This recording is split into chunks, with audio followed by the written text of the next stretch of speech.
Hey guys, on today's video I'm going to teach you how to update to the latest iOS. The same thing if you guys have an iPhone, iPad, or Touch, same instructions right here.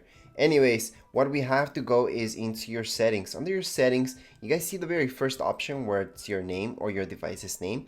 Just go into there, go into iCloud, and manually make that backup. Just make sure you guys have a good backup. If you don't have more space on your iCloud, don't worry about it.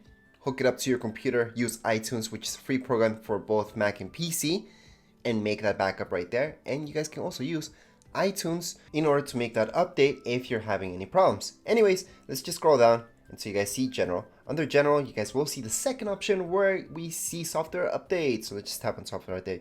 So right now we can see it's 13.1. So it already started downloading.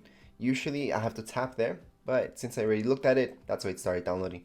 Then it's gonna install. It's only about 400 megabytes or so.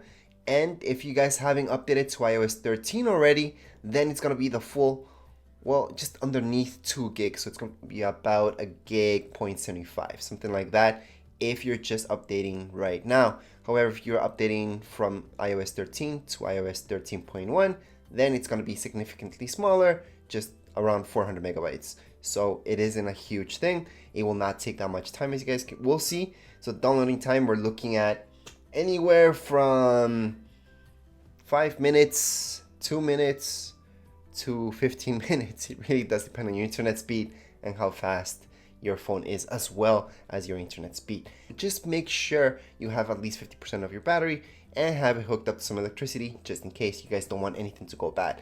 If something does go wrong, use iTunes, which is a free program for both Mac and PC, to restore your iDevice, whichever it is. Again, this is the exact same thing if you guys have an iPhone, iPad, or iPod Touch. Once it's done downloading, you will see this install now. What we're gonna see is this Apple logo and a loading bar. We're gonna see that twice, so the second time it's a bit faster than the first one. After that, it's just gonna ask you for your passcode in order to get into your phone. Same deal if you guys have an iPad with a passcode.